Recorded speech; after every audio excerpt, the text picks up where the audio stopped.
2 سال پہلے میں ایک اکنامیکل ریویو پڑھ رہا تھا جس کا تعلق ساری دنیا کے اکنامکس یا روپے پیسے یا دولت سے ہے، اور اس ریویو میں یا اس رسالے میں میری نظر جس بات پر ٹکی اور جس کے لیے میں پھر کئی دنوں تک، کئی مہینوں تک سوچتا اور خداوند سے پوچھتا رہا کہ ایسا کیوں ہے، وہی آج میں آپ کے سامنے رکھنا چاہتا ہوں۔ اس وقت دنیا میں ٹوٹل پوری دنیا اکراس دا گلوب آپ کہہ سکتے ہیں کہ 184 ملکوں میں 60,000 لوگ ایسے ہیں جو دولت مند ہیں۔ اب 2 سال میں ان میں اضافہ ہو چکا ہوگا، کیونکہ خاص طور پر پاکستان میں کرپشن بہت زیادہ بڑھ گئی۔ ایک عام ریڑھی والے سے لے کر ایک بڑے صدر وزیر اعظم تک ہر کوئی اس کرپشن میں انوالو ہے۔ لیکن اس میں 60,000 لوگوں میں جو میرے لیے انتہائی ٹریجڈی کی دکھ کی بات تھی نا، وہ یہ تھی کہ ان 60,000 لوگوں میں کسی مسیحی کا نام نہیں تھا، اور یہ میرے لیے انتہائی اسٹانشنگ ہے۔ میں نے آپ کو بتایا کہ میں بہت پریشان رہا کہ خدا نے وعدے تو ہم سے کیے ہیں، پر دولت اور فراوانی اور خوشحالی اور اختیار اور اقتدار جو ہے وہ مسیحی لوگوں کے پاس کیوں نہیں ہے، یا خدا ان کو کیوں نہیں دیتا، جبکہ لوگ مندروں سے، مزاروں سے، پیروں سے، فقیروں سے، دھاگے تویز والوں سے مانگتے ہیں اور وہ ان کو ملتا ہے۔ ہم جس زندہ خدا کی عبادت اور پرستش کرتے ہیں وہ تو کہتا ہے کہ زمین اور آسمان کا اختیار میرے پاس ہے، وہ تو کہتا ہے کہ مانگو تو دیا جائے گا، وہ تو کہتا ہے کہ مجھے آزما کر دیکھو کہ میں برکتوں کی، دولت کی، فراوانی کی، خوشحالی کی، تندرستی کی بارش تم پر برساتا ہوں یا نہیں، اتنا دوں کہ تمہارے پاس رکھنے کو جگہ نہ رہے۔ تو پھر میں بڑے دنوں تک انتہائی ڈسٹرب رہا، دعا کرتا رہا، پوچھتا رہا خداوند سے کہ خداوند مجھے بتا کہ یہ تفریق، یہ فرق کیوں ہے کہ جو ابلیس کے چیلے ہیں وہ تو بڑی فراوانی کے ساتھ، خوشحالی کے ساتھ، اقتدار کے ساتھ دنیا میں زندگی بسر کرتے ہیں، اور جو تیرے نام سے کہلاتے ہیں وہ دنیا میں مخلوق الحال ہے۔ جیسے میرے سامنے تو میرا ملک پاکستان ہے، جیسے ہم اپنے ملک کی بات کرتے ہیں، اس ملک میں پاکستانی مسیحیوں کی تعداد گورنمنٹ کہتی ہے کہ 4% ہے، کیونکہ اگر زیادہ بتائیں گے تو پھر اسمبلیز میں اور سینٹس میں اور ادھر ادھر اور کوٹے میں پھر انہیں زیادہ ووٹ اور سیٹیں دینی پڑے گی، اس لیے گورنمنٹ جو ہے وہ پولیٹیکلی ایک ظلم جہاں اور کرتی ہے وہاں یہ بھی کرتی ہے کہ ہماری تعداد کبھی صحیح نہیں بتاتے۔ لیکن اس کے باوجود جو world council of Christian churches کا جو انالیسس ہے یا ان کا جو تجزیہ ہے یا ان کے جو کہہ لیں رپورٹ ہے، اس رپورٹ کے مطابق پاکستان میں میں 89-88 کی بات کر رہا ہوں، تب میں world council of Christian churches کی جو جنرل کاؤنسل تھی میں اس کا ممبر تھا، اور میری 34-35 سال عمر تھی، تو اس وقت میں وہاں موجود تھا۔ تو اس رپورٹ پہ یہ بتایا گیا ہے کہ پاکستان میں جو مسیحی ہیں ان کی تعداد 6% ہے، آج لوگ کہتے ہیں، جو پولیٹیکل لوگ ہیں وہ کہتے ہیں جی 10% ہے، چلیں ہم 10% صحیح، 6% صحیح، 4% صحیح، اور اس فیصد میں یا اس سارے تناسب میں کتنے فیصد ہوں گے مسیحی جنہیں ہم خوشحال یا اپنا کاروبار رکھنے والے کہہ سکتے ہیں، یا برسر اقتدار کہہ سکتے ہیں، یا وہ قانون کی حیثیت سے اور اقلیت ہونے کے باوجود کسی حیثیت کے ساتھ اس ملک میں زندگی بسر کرتے ہیں۔ اب یہ وہ باتیں تھیں جن کو میں اکثر سوچتا رہتا ہوں، کیونکہ میں نے بڑی دنیا کا، چونکہ میں نے سفر بھی کیا ہے، پڑھا بھی ہے، سیکھا بھی ہے، سب کچھ کیا ہے، اور بڑے بڑے عہدوں پر بھی رہا ہوں۔ تو میں جب پڑھ رہا تھا خداوند کے پاک کلام میں سے، تو جو بات خداوند نے مجھے بتائی وہ یہ دونوں حوالے جو آج پڑھے گئے ہیں۔ اس نے کہا کہ اسرائیلی جو ہے وہ بنی اسرائیل خیمہ اجتماع کے قریب نہیں آئیں گے، جو آئے گا وہ مر جائے گا، صرف لاوی آئیں گے، کیونکہ لاویوں کو میں نے خیمہ اجتماع اور ہیکل کی خدمت کرنے کے لیے مقرر کیا، دوسرے نہیں آئیں گے۔ اور چونکہ میں نے ان کو مقرر کیا ہے، اس لیے 12 قبیلوں کو میراث دیتے وقت میں نے ان کے لیے کوئی ملک، کوئی میراث نہیں رکھی۔ ان کے لیے وہی میراث ہے جو لوگ اپنے ہدیے، ذے یکیاں، نذرانے، قربانیاں، جو کچھ بھی خداوند کے گھر میں لاتے ہیں، اس میں سے وہ ان لاویوں کا یا خدمت کرنے والے کاہنوں کا یا ان کی اولادوں کا جو حصہ ہے وہ ان کو اس میں سے ملے گا۔ وہ کسی ملک کے وارث نہیں ہوں گے، لیکن اگر آپ میں سے شاید کبھی کسی نے پڑھا ہو، اگر آپ کبھی اسرائیل کی تاریخ کا مطالعہ کریں تو سردار کاہن سے لے کر ایک عام ہیکل کا جو سٹاف تھا، جو ورکر تھے، وہ سب کے سب اس وقت کے دور میں اور آج بھی دنیا کے امیر ترین لوگ ہیں۔ ان کے پاس حکومتیں ان سے قرضہ لیتی ہیں۔ آپ نے کبھی سنا بھی نہیں ہوگا، راس چائلڈ ایک فیملی ہے، انگلینڈ میں رہتی ہے۔ راس چائلڈ اس فیملی کا نام ہے، خاندان کا ہے، اور وہ انگلینڈ میں رہتی ہے۔ یہ بات جب میں انگلینڈ میں تھا تو اس وقت مجھے پتہ چلی، مجھے وہاں نوکری ملی تھی وہاں پڑھانے کے لیے۔ تو میں، کیونکہ میرے بچے بھی چھوٹے تھے اور میری بیٹی تھوڑا سا جوان ہو رہی تھی، تو 12-13 سال کی تھی، تو اس لیے میری وائف نے کہا کہ بیٹی چونکہ جوان ہو رہی ہے اس لیے آپ گھر آ جاؤ۔ تو میں وہ اپنا جاب شاب سب چھوڑ کے گھر آ گیا۔ راس چائلڈ فیملی جو ہے وہ ریڑیاں لگاتی ہے، ان کے حمام ہیں، ان کے چھوٹے چھوٹے کعبہ خانے ہیں، ان کے پبس ہیں، ان کے بڑے بڑے بزنس ہیں، شپس ہیں، ہوائی جہاز، اور یہ چھوٹے چھوٹے کاروبار سے بڑے بڑے کاروبار تک، سب کاروبار جو ہے اس کا تقریباً 80% حصہ انگلینڈ کا وہ راس چائلڈ فیملی کے پاس ہے۔ اور آپ حیران رہ جائیں گے کہ انگلستان کے جتنے ریزروز ہیں گورنمنٹ کے، ریزروز وہ ہوتے ہیں جن پر حکومتیں چلتی، اسٹیٹ بینک جس پر چلتا، اور اس جو ریزروز ہوتے ہیں اس میں سونا، چاندی، روپیہ، پیسہ، ہمارے وسائل، یہ چیزیں جو ہیں یہ اس کا حصہ ہوتی، اسے حکومتی لیول پر یا سیاسی لیول پر ریزروز کہا جاتا ہے، اور اسی ریزروز کی بنیاد پر ہی دنیا سے آپ قرضہ بھی لے سکتے ہیں اور قرضہ دے بھی سکتے ہیں، آپ ایئرپورٹ بنا سکتے ہیں، آپ ہائی وے بنا سکتے ہیں، پل بنا سکتے ہیں، اور ہمارے ملک کا ہر برج یاد رہے، ہر ایئرپورٹ، ہمارے جتنے موٹر ویز ہیں، جتنے بینکس ہیں، وہ سب IMF کے پاس گروی ہیں، کیونکہ ہمارے ریزروز میں کوئی پیسہ نہیں ہے۔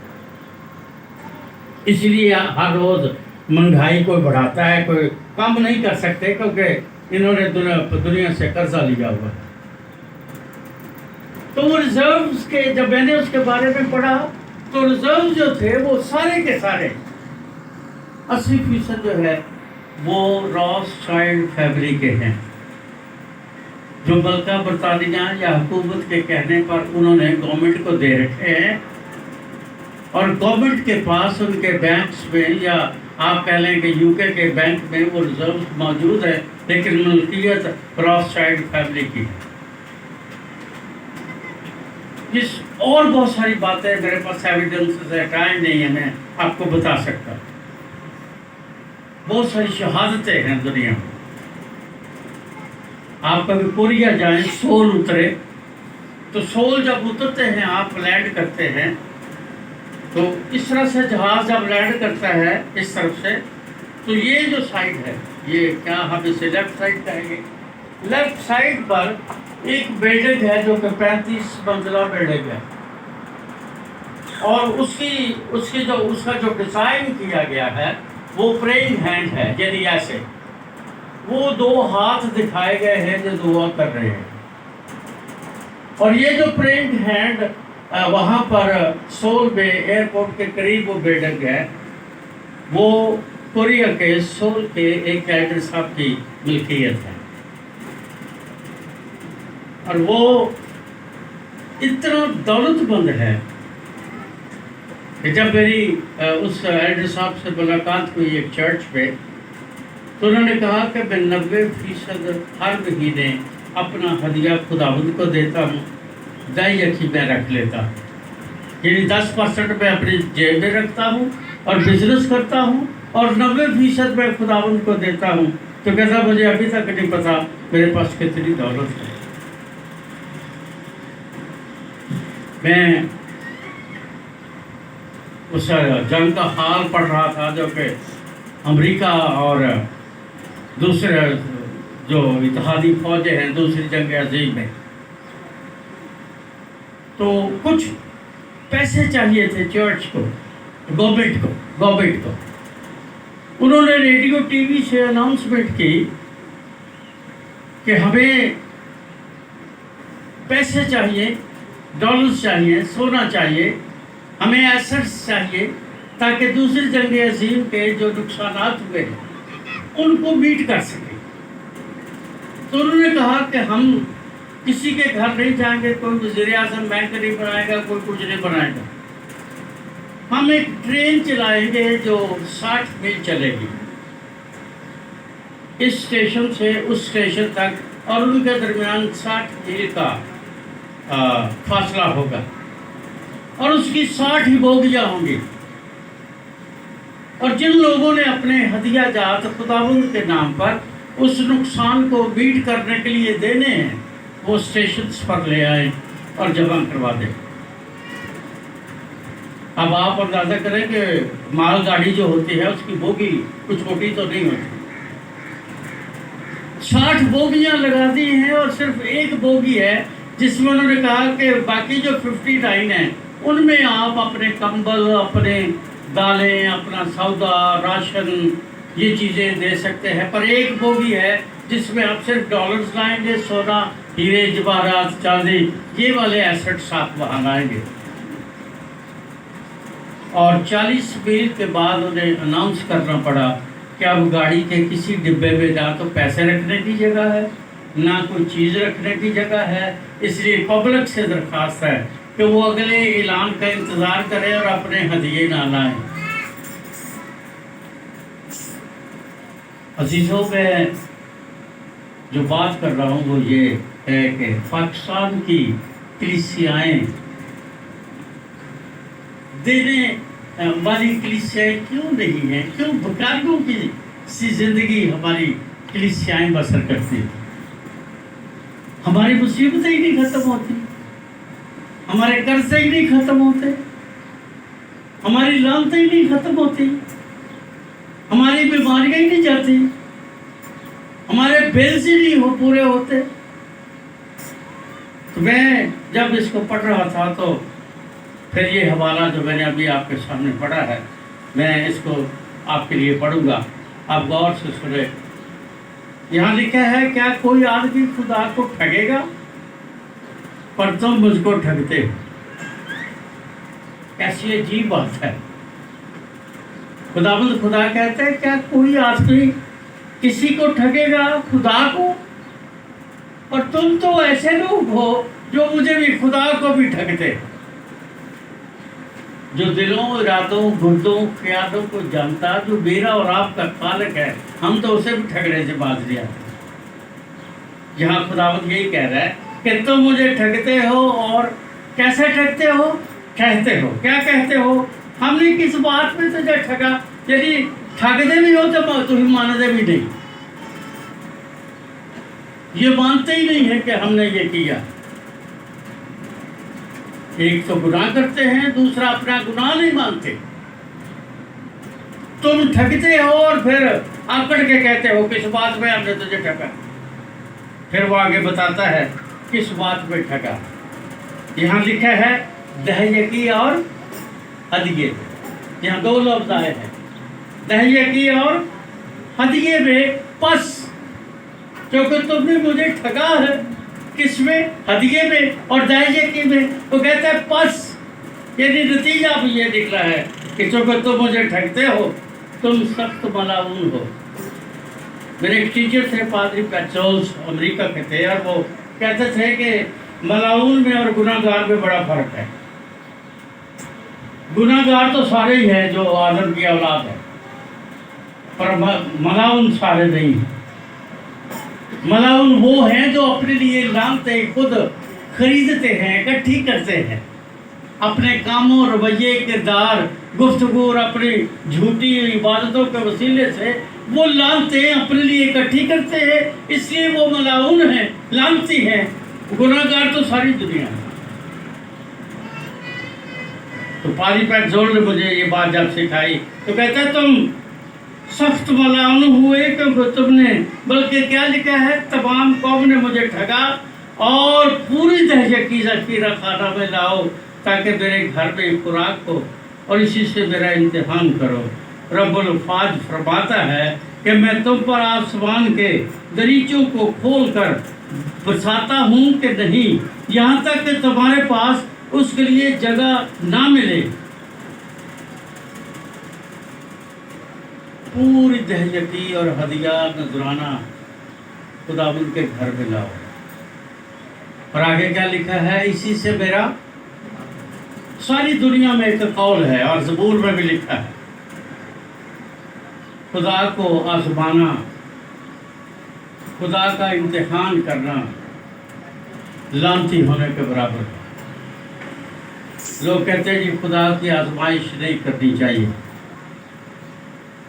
लेकिन यहाँ खुदा कहता है करो, मेरी आजमाइश करो। किस बात में? पूरा हदिया, नजराना, कुर्बानियाँ मेरे हजूर लाओ और इसी से क्या करो, मेरा, यहाँ लफ्ज लिखा है एग्जामिन करो मुझे। जो लफ्ज यहाँ आया है वो है एग्जामिन,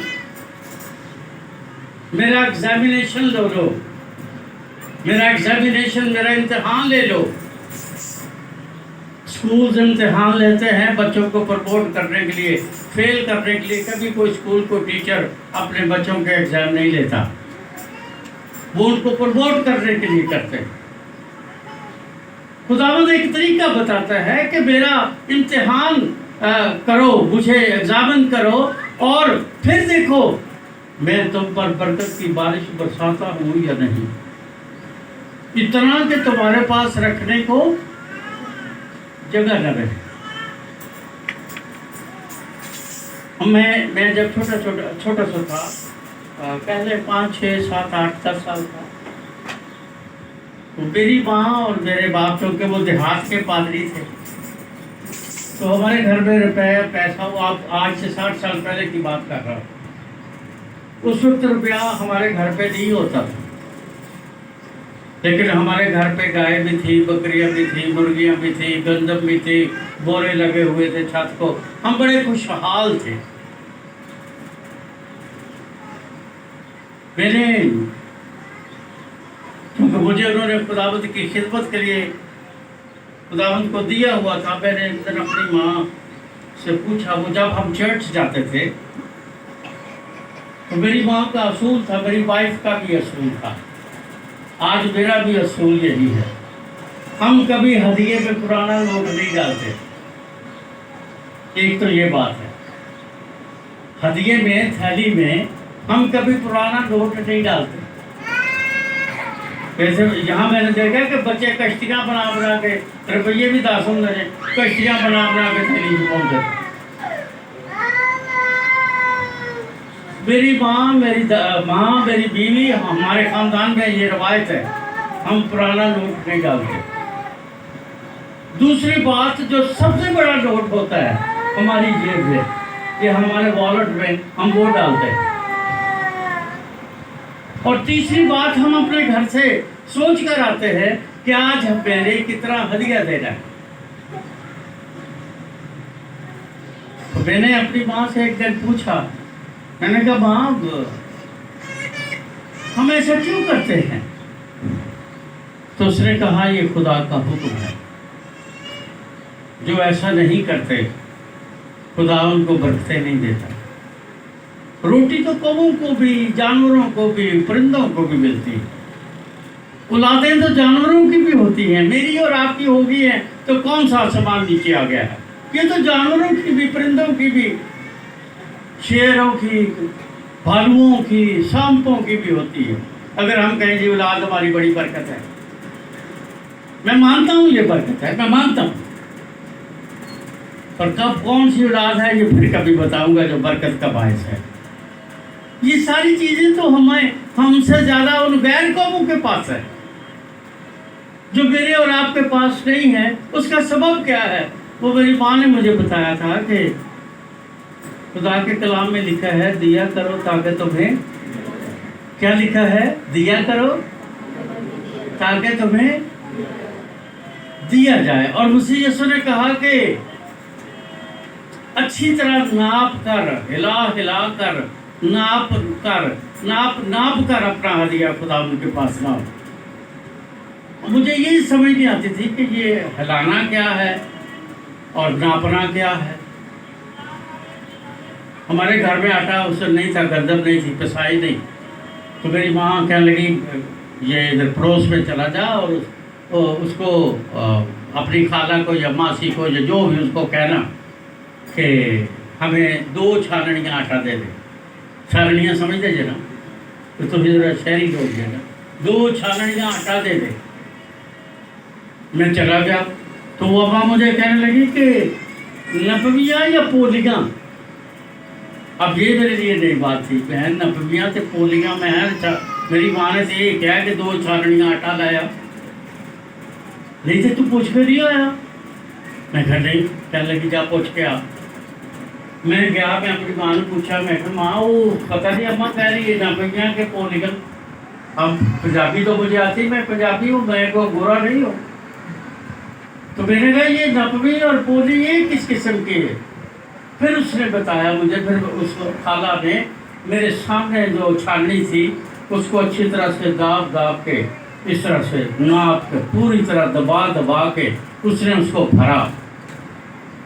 और मैं जो बर्तन लेकर गया था उसमें डाल दिया। घर आया तो मेरी माँ ने कहा कि ये नपवी है। पोली सी जड़ी उत्ते है जो ने आटा पाई जाना ही तो रजा दे दे नहीं, कम से कम आधा किलो पौना किलो आटा जड़ा ना वो घाटा होना।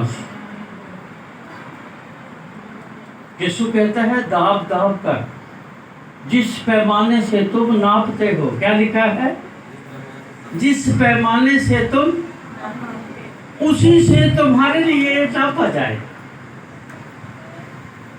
अजीजों, मैं जब पादरी बना और मैं अपने टीचर बन गया तो मेरी 26 साल उम्र थी।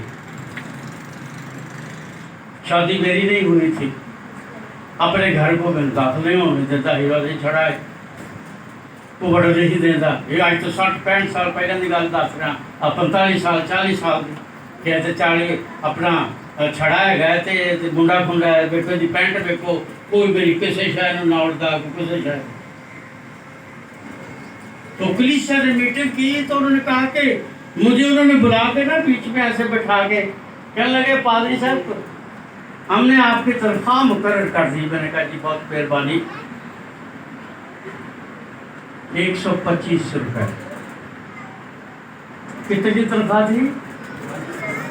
میں نے زندگی پریکٹیکل لائف 125 روپے سے شروع کیا. 125 روپے پر منتھ میری سیلری تھی. اس میں 100 روپیہ درس سیلری تھی اور 25 روپے مکان کا کرایہ تھا. اب مجھے کون مکان دے گا؟ اور اگر کوئی دے گا بھی تو 25 روپے میں تو غسل خانہ کوئی نہیں دیتا, تو گھر مجھے کون دے گا؟ پر میں نے 125 روپوں سے اپنی خدمت کا آغاز کیا. آپ سوچ نہیں سکتے. اور میں نے خدا کا شکر کیا. 3 سال بعد میری شادی ہو گئی اور میری وائف کو میری کلیسیا نے ایسے چرچ میں کہا جی جب ہم کہیں گے اس کو لے کر آنا. بطور بہو انہوں نے میری وائف کو ریسیو کیا. اور وہ جیسے آپ کو پتہ ہے آپ پیچھے چلے 40-45 سال وہ اپنا منہ بکھائی تھے پتری کھڑیاں انہوں نے وہ چیزیں میری وائف کو دی. اور ایڈر غلام مسیح تھے میرے ایڈر گاما, وہ کھڑے ہوئے کہنے لگے بھئی پادری آج تو بیاہ گیا. وہ میں انڈیا دے میرے پیو تو بھی بڑا سی پادری بیاہ گیا تے اسی ہن اج تو باجی دی تنخواہ لاؤنے پادری دی وہی رہے گی. میری 125 سی تو میری وائف سے انہوں 500 بداتا 625 ہو گئی. جب یہ پیدا ہوا 625 روپے تنخواہ تھی ہماری. بتانے کا مطلب یہ ہے آزما کر دیکھو. میں نے جب تک میری شادی نہیں ہوئی میں نے کبھی تنخواہ کلیسیا سے نہیں لی. وہ میں لیتا تھا خزانچی صاحب کو جمع کروا کے رسید لیتا تھا. میں یہ میرا ہدیہ ہے, اس کو جمع کریں, ہم چرچ بنائیں گے. چرچ کے لیے میں نے 125 روپے ہر مہینے سب سے پہلے میں نے شروع کیا. اور وہ چرچ آپ جا کر کبھی خدا آپ کو موقع دے کہ وسیم صاحب گئے ہیں, آپ جا کر کبھی دیکھیں اس چرچ کو. آپ کو معلوم ہوگا کہ اس بستی میں یا لاہور میں ایسا کہیں کوئی چرچ ہوگا. اور وہاں 1 روپیہ باہر سے یعنی ساتھ والے اپنا گڑی شاؤ سے یا صدر کی کلیسیا سے بھی ہم نے 10 روپے ہدیہ نہیں دیا. سب اپنی جیب سے دیا. سب سے پہلے میں نے اور میری وائف نے دیا.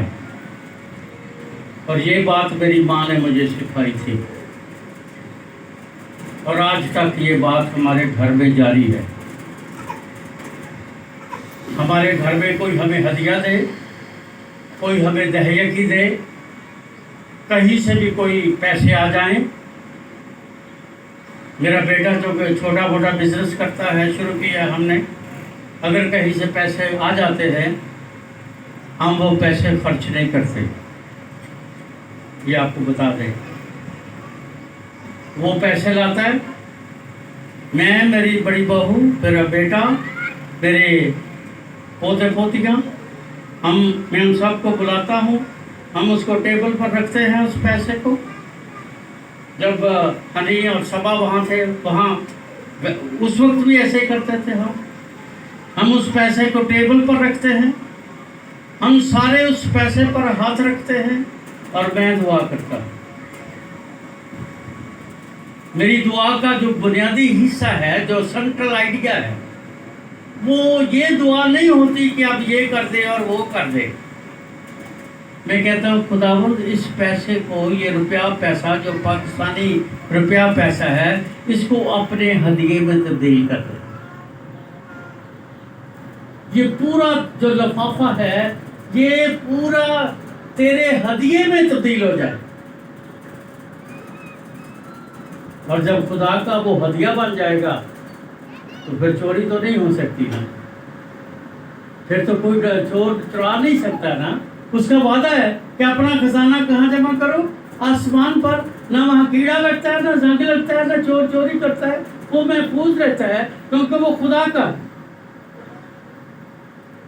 کیونکہ ہم خدا کو دے دیتے ہیں، میں میرا خاندان ہم خدا کو دے دیتے ہیں اور کہتے ہیں کہ اسے ہدیہ بنا دے سارے پیسے کو، پھر ہم آمین کرتے ہیں اور پھر میں وہ سارے پیسے اپنے بیٹے کو پکڑا دیتا ہوں، کیونکہ اس وقت گھر کا مالک وہ ہے میرے بعد۔ تو میں اسے کہتا ہوں کہ اپنے ہاتھ سے ہدیہ دو سب سے پہلے، پھر خرچ کریں گے۔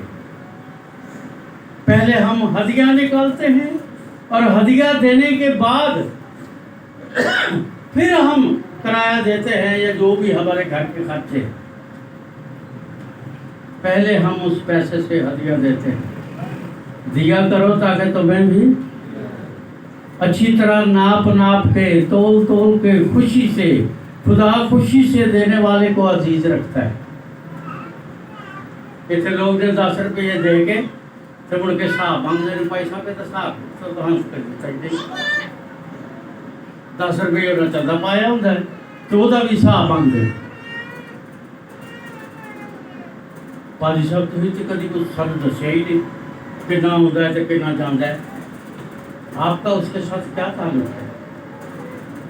وہ تو خدا کا ہدیہ، خدا کا پیسہ ہے، آپ کو کس نے یہ حق دے دیا؟ اس لیے ٹائم زیادہ ہو گیا ہے، ہم شاید اگر ہو سکا تو، اگر پاسبل ہوا تو نیکسٹ پھر یہیں سے شروع کریں گے۔ لیکن یہ آپ کو غور کی بات بتا رہا ہوں، میرے جو جس سے یہ سرٹیفکیشن ہوئی تھی تو آپ کو پتہ ہے وہاں ان میں 2 لوگ تھے جو بڑی عمر کے تھے، ان میں سے ایک شخص میرے پاس آیا، وہ آغا خان میں نوکری کرتا، وہ آج سے مہینہ پہلے، 1.5 مہینہ پہلے اکیلے نے مجھے فون کر کے ٹائم لیا، کہنے لگا کہ میں نے آپ سے ایک اپنی پرائیویٹ بات کرنی۔ وہ آ گیا، ہم دونوں اکیلے بیٹھے تھے میرے روم میں، چائے پی رہے تھے۔ کہنے لگا بھائی صاحب میں اچھی خاصی نوکری پر ہوں، میرا اپنا گھر ہے، 3 منزلہ گھر ہے میرا، ایک میں نے اپنے بھائی کو، سگے بھائی کو رکھا ہوا ہے، ایک میں میرے ماں باپ رہتے ہیں اور ایک میں رہتا ہوں۔ کہتا ہماری اچھی خاصی آمدن ہے، پر وہ پوری نہیں ملی، یہ لفظ تھے اس کے۔ کہتا جو پنجابی پھر کہنے لگا کہ اسے پوری نہیں پی تھی ساری 10 تاریخ سے بعد اسی پھر وینے آڑے دوڑے ان کی تو پیسے آؤں سے آٹا لیا جی۔ کہتا میں بہت تنگ ہوں، ہمارے گھر میں پیسہ آتا ضرور ہے، کہاں جاتا ہے یہ مجھے نہیں پتا۔ میں نے کہا آپ نے کبھی ہدیہ دیا ہے؟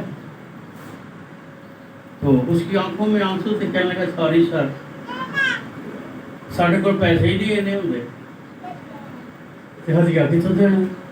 اللہ نوکری کرتا ہے، وہ آغا خان میں نوکری کرتا ہے، وہ چوکیدار تو ہے نہیں کہ اس کو 10-20 ہزار ملتا ہوگا، اچھی تنخواہ ہوگی اس کی وائف کی، اس کے بچوں کی۔ کہتا جی پوری نہیں پیتی تھی، ایسا ہدیہ کہاں دینا، کتوں دیا میں، دل بڑا کرتا ہے۔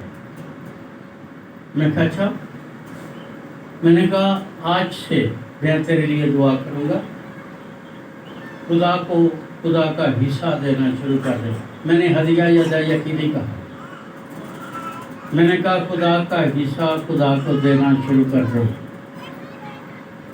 میں یہ نہیں کہہ رہا کہ میرے پاس لے کر آنا، تیرا جو بھی چرچ ہے، جو تیرا پاسبان ہے، جو تیرا خدا ہے، جس کو تو خدا مانتا ہے، جو تیرا سورس ہے بلیسنگز کا، وہاں لے کر جانا۔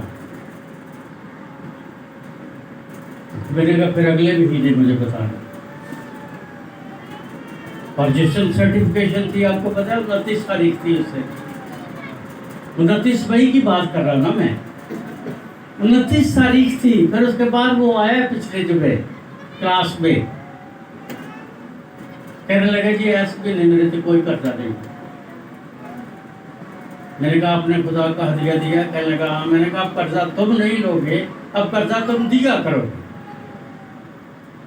اس وقت تک دیا کرو گے جب تک तुम खुदा का हिस्सा खुदा को देते रहोगे।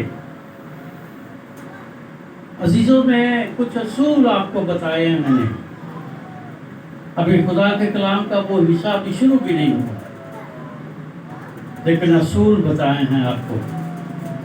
ये ठगना छोड़ दे, ये जो आप ठगते हैं ना खुदा को, ये छोड़ दे। फिर देखें कि खुदा क्या करता है। जो समुद्रों को 2 टुकड़े कर सकता है, जो 5000 को बियाबान में खिला सकता है, जो लाखों को बियाबान में खिला सकता है, जो मछली के पेट में किसी को पाल सकता है, जो जेल में किसी को पाल सकता है, जो आपसे और मुझसे वादा करता है कि पूरी दहयकी और हदिया ज़खीरा खाना में लाओ और क्या लिखा है, मेरा इम्तिहान करो। वो अपने वादों में सच्चा है। गलती हमारी है। 125 रुपए से ज़िंदगी का आगाज़ किया था और आज खुदावंद की हर नेमत मेरे पास है। आज भी मेरी कोई सैलरी नहीं, मुझे ज़िंदगी में कभी सैलरी नहीं कहीं से मिली। वो 125 ही थी, आज वो भी नहीं है, क्योंकि मेरे पास कोई चर्च नहीं। मैं जो है वो ये है, और मैं नहीं चाहता कि इस चर्च के किसी पैसे किसी हदिये को हाथ लगाए। मैं अमेरिकन कॉन्सर्ट में नौकरी करता था, वहाँ मैं इंग्लिश ग्रामर पढ़ाता था उन लोगों को जो वहाँ काम करते हैं। तनख्वाह लेता था, सिक्योरिटी मुझे लेने आती थी, सिक्योरिटी छोड़ने जाती थी। मैंने एक दिन मेजर साहब से कहा, मैंने कहा जी ऐ तुसी बंदूक वाले मेरे नाल कल दिंदे हो, मैनू इंज ही रहन दो, मैनू किसी ने कुछ नहीं कहना। कहना जी तुहानू ने आपको नहीं पता आप कितना मुश्किल काम कर रहे हैं। मैंने कहा इनका क्या है, इनके सामने उन्होंने बेनज़ीर को मार दिया, इंदिरा गांधी को मार दिया, दूसरों को मार दिया, मुझे भी मार देंगे जिन्होंने मारना है। मैंने कहा जो मेरे साथ है वो इन सबसे और आप सबसे बड़ा। तो मैंने उनसे भी कहा, मैंने कहा यार तुम बंदूक को लेके निकलते हो, मुझे गाड़ी से उतारते हो तो मुझे तो बड़ी शर्मिंदगी होती। मैंने कहा लोग कहेंगे पाजी साहब तो की हो गए, ये बंदूका न आते, बंदूका न जाते। मुझे जो भी तनख्वाह मिलती थी वो मैंने खुदावंद का हिस्सा हमेशा उस वक्त भी दिया, आज भी देता। मैंने बचपन से सीखा और यही आपको आज सिखाना चाहता हूँ। आप इस चर्च के मेंबर हैं, अपने अंदर जरा झांकें। चर्च को नहीं दे रहे, आप खुदा को दे रहे हैं। अगर आप मुझे दे रहे हैं तो गलती पर है, अगर पादरी रोमेल को दे रहे हैं तो गलती पर है, अगर पादरी असगर को दे रहे हैं तो गलती पर है, और अगर खुदा को दे रहे हैं तो फिर वो तो आपको इतना देगा कि रखने को जगह न रहे। मैंने अपने कलीसिया ने मुझे कहा कि जी वो हम 125 रुपए आपको देंगे। मैंने कहा वो भी ना दे, कोई फर्क नहीं पड़ता, मैं जमा करवा देता। और मैंने पुलपुट से एकदम को कहा, बहन मैंने कहा कि मैं पढ़ा लिखा आदमी हूँ, मैं लंगड़ा लूला भिखारी नहीं हूँ। अगर आप कहते ना हम पादरी साहब को देते हैं तो आप गलती करते हैं। मैं लंगड़ा लूला भिखारी नहीं हूँ, मैं जिसका मुलाजम हूँ ये उसकी जिम्मेदारी है, ये आपकी जिम्मेदारी नहीं है। कच्छ मुलाजम रख लिए तो पहली ਨੂੰ ਫਿਕਰ ਹੁੰਦਾ 31 तरीक ਨੂੰ ਕੱਲ तनख्वाह देनी है, तो क्या उसको फिक्र नहीं? मुझे आसमां कर देखो, आसमान के दरीचे खोलता हूँ या नहीं खोलता हूँ। सो अजीजों, इस गुर्बत को, इस लानतों को कोई आपके घर से इन बदरूहों को, इन शैतान की फौजों को, आपके घर से इन लानतों को कोई दूर नहीं करेगा। ये झगड़ा, ये फसाद, ये पार्टीबाजी, ये तकसीम कोई आपकी जिंदगी से, घर से दूर नहीं करेगा। वो सिर्फ मेरा और आपका खुदावंद कर सकता है। वो कहता है मांगो तो तुम्हें दाल रोटी ना मांगते रहा करो, कुछ जल्दी शायद मांगया करो। हम यही मांगते रहते हैं, ये क्या बात है। राजा पोरस को जब जेलम में सिकंदर आजम ने फतह कर लिया उसको, तो राजा पोरस को सिकंदर आजम के सामने पेश किया गया। तो राजा पोरस को सिकंदर आजम ने, वो बेड़ियों में बंधा हुआ था, सिकंदर आजम ने उससे पूछा कि जेल में वो जगह अभी भी है, वो मैदान अभी भी है जहाँ उनकी लड़ाई हुई थी, याद है? राजा पोरस ने पूछा कि बता तेरे साथ क्या सलूक किया जाए। उसने कहा वही जो बादशाहों से करते हैं। मैं तेरा कैदी हो गया हूं तो इसका ये मतलब थोड़ा कि मैं चपरासी हो गया हूं। मैं तब भी बादशाह था और आज कैदी हूं, फिर भी बादशाह हूं। अगर हम ईमान रखते हैं तो हम बेटे थे, बेटे हैं और बेटे और बेटियां रहेंगे। हम ये नहीं है कि हम गरीब हो गए हैं इसलिए हम जो हैं वो लानतों ने हमें घेर लिया है।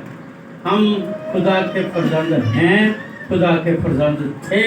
जो कबूल करता है वो उन्हें खुदा के फर्जंद होने का हक देता है, लेकिन फर्जंदों पर जो जिम्मेदारियां आयद होती हैं वो यही है कि खुदा का हिस्सा, बाप का हिस्सा पहले उसके मसबा पर लाओ, और लिखा है इसी से मेरा इम्तिहान करो। मैं आज अपने घर में हूँ, रिटायर तो गए हम, इसके बावजूद लोग मेरे घर पे मेरे पास आते हैं।